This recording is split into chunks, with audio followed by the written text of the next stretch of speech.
প্রিয় সপ্তম শ্রেণীর শিক্ষার্থীরা, শুভেচ্ছা নিও। আজকে আমি তোমাদের গণিত বিষয়ের নতুন বই থেকে তৃতীয় অধ্যায় অনুশীলনী ৩ থেকে ৭ নম্বর থেকে সমাধান করে দেব। প্রথমে তোমাদের বলবো, যারা আমার চ্যানেলটি সাবস্ক্রাইব করো নাই তারা আমার চ্যানেলটি সাবস্ক্রাইব করবে এবং আমার সাথে থাকবে। তাহলে চলো আমরা ক্লাস শুরু করি। গণিত তৃতীয় অধ্যায় অনুশীলনী ৩, ৭ নম্বর অঙ্ক।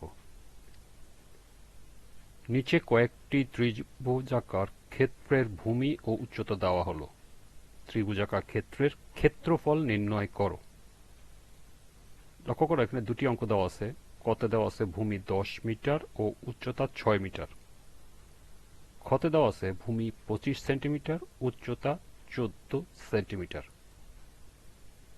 চলো এখন আমরা এই দুটি অঙ্কের সমাধান দেখে নিই। কতে দেওয়া আছে ত্রিভুজের ভূমি ১০ মিটার এবং ত্রিভুজের উচ্চতা ৬ মিটার। আমরা জানি একটি ত্রিভুজের ক্ষেত্রফল যখন আমরা নির্ণয় করব তখন ত্রিভুজের ভূমি আর উচ্চতা লাগে। অর্থাৎ আমাদের সূত্রটা হয় হাফ গুণন ভূমি গুণন উচ্চতা। অর্থাৎ এটা হলো ভূমি, এটা হলো ত্রিভুজের উচ্চতা। এর সাথে আমাদের গুণ করতে হবে হাফ বা 1/2। সেটা আমি এখানে লিখেছি। আমরা জানি ত্রিভুজের ক্ষেত্রফল সমান সমান হাফ গুণন ভূমি গুণন উচ্চতা।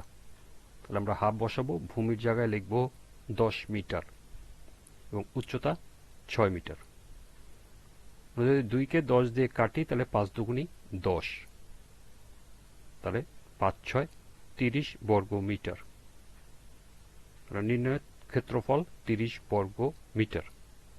এটি হলো ক নম্বরের উত্তর। খ, দেওয়া আছে ত্রিভুজের ভূমি ২৫ সেন্টিমিটার, ত্রিভুজের উচ্চতা ১৪ সেন্টিমিটার। আমরা জানি ত্রিভুজের ক্ষেত্রফল সমান সমান হাফ গুণন ভূমি গুণন উচ্চতা। তাহলে হাফ গুণন ভূমি আছে এখানে ২৫ সেমি, সেটা আমরা লিখব ২৫ সেমি। আর উচ্চতা দেওয়া আছে ১৪ সেমি, সেটা লিখব ১৪ সেমি। এখন দেখো, যদি আমরা কাটাকাটি করি, ২ দিয়ে ১৪কে আমরা কাটতে পারি ৭ দুগুণী ১৪। তাহলে ৭ ২৫ গুণ করলে ৭ ২৫-এ ১৭৫ বর্গ সেন্টিমিটার। এটাই হলো উত্তর। নির্ণয় ক্ষেত্রফল ১৭৫ বর্গ সেন্টিমিটার।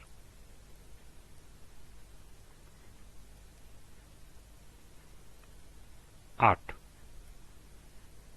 একটি আয়তাকার ক্ষেত্রের দৈর্ঘ্য প্রস্থের ৩ গুণ। এর চারিদিকে একবার প্রদক্ষিণ করলে ১ কিলোমিটার হাঁটা হয়।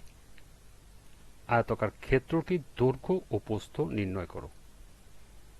অর্থাৎ একটি আয়তাকার ক্ষেত্রের দৈর্ঘ্য এবং প্রস্থ দেওয়া নাই, কিন্তু উল্লেখ করা আছে দৈর্ঘ্য হবে প্রস্থের ৩ গুণ এবং এর চারদিকে একবার প্রদক্ষিণ করলে, অর্থাৎ এর পরিসীমা দেওয়া আছে ১ কিলোমিটার। তাহলে আয়তাকার ক্ষেত্রটির দৈর্ঘ্য এবং প্রস্থ নির্ণয় করতে হবে।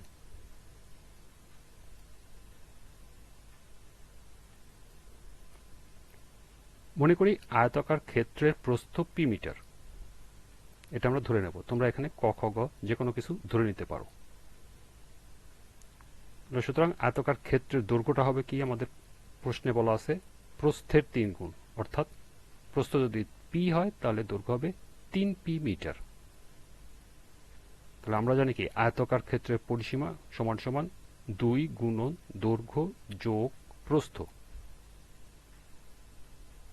তাহলে প্রশ্ন অনুসারে এটা হলো আয়তাকার ক্ষেত্রের পরিসীমা। আবার প্রশ্নে উল্লেখ করা আছে আয়তাকার ক্ষেত্রের পরিসীমা মানে একবার যদি আমরা হাঁটি তাহলে ১ কিলোমিটার হয়, অর্থাৎ পরিসীমা ১ কিলোমিটার। সেটাই আমরা লিখব প্রশ্নানুসারে ২ গুণন দৈর্ঘ্য যোগ প্রস্থ সমান সমান ১০০০ মিটার। কেন ১০০০ মিটার লিখলাম? কারণ আমরা জানি ১ কিলোমিটার সমান ১০০০ মিটার। বা 2 দৈর্ঘ্য সমান সমান আমরা ধরে নিছি 3p, সেই 3pটা আমরা এখানে বসাবো। আর প্রস্থ সমান সমান ধরে নিছি p, তাহলে আমরা p বসাবো সমান সমান ১০০০ মিটার। তাহলে ৩ আর ১-এ ৪, ৪p। গুণ 2 সমান সমান 1000 মিটার। 4 দুগুণী 8p সমান সমান 1000 মিটার। এখন আমরা পিটাকে বাম পাশে রেখে দেব এবং 8টাকে ডান পাশে নিয়ে আসব। 8টা যেহেতু পির সাথে গুণ সম্পর্ক, আমরা যখন ডান পাশে নিয়ে আসব তখন ভাগ হয়ে যাবে, অর্থাৎ আমরা যখন সাইড চেঞ্জ করব গুণ থাকলে ভাগ হয়ে যায়, ভাগ থাকলে গুণ হয়ে যায়। এখানে যেহেতু গুণ আছে নিঃসন্দেহে এটা ভাগ হবে। তাহলে 1000 ভাগ 8, আমরা যদি 8কে 1000 দিয়ে কাটি তাহলে আসবে 125, অর্থাৎ পি সমান সমান আমরা পেয়ে গেলাম 125। আমরা পি ধরে নিছি প্রস্থ, তার মানে আমরা প্রস্থ পেয়ে গেছি 125 মিটার। সুতরাং আয়তাকার ক্ষেত্রের প্রস্থ পি সমান সমান 125 মিটার। তাহলে আয়তাকার ক্ষেত্রের দৈর্ঘ্য সমান সমান কি 3p, 3 গুণন পি মানে 125, 125 হলো 375 মিটার। সুতরাং আয়তাকার ক্ষেত্রটির দৈর্ঘ্য 375 মিটার এবং প্রস্থ 125 মিটার। এটি হলো উত্তর। অর্থাৎ এই অঙ্কটি করতে হলে তোমাদেরকে আগে, যেহেতু প্রস্থ বলা আছে, দৈর্ঘ্য প্রস্থের 3 গুণ হলো দৈর্ঘ্য, তাহলে আমরা প্রস্থটা ধরে নেব। প্রস্থটা ধরলে দৈর্ঘ্য হয়ে যাবে 3 গুণ, অর্থাৎ 3p। তা আমরা আয়তাকার ক্ষেত্রে পরিসীমার সূত্র জানি, সেই সূত্র অনুসারে এই সূত্র হলো পরিসীমা, আবার প্রশ্নে দেওয়া আছে 1000 মিটার বা 1 কিলোমিটার, সেটাও পরিসীমা। তার মানে এটা সমান সমান হলো 1000 মিটার। এরপরে যদি আমরা ক্যালকুলেশন করি তাহলে আমাদের পির মান বেরোয় আসবে 125 মিটার। পির মান মানে হলো প্রস্থ 125 মিটার, তাহলে দৈর্ঘ্য হলো 3p, অর্থাৎ 3 গুণন 125 অর্থাৎ 375 মিটার হবে দৈর্ঘ্য।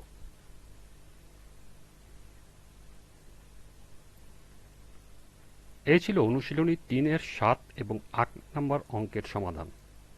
আজকের ক্লাসটি এ পর্যন্তই।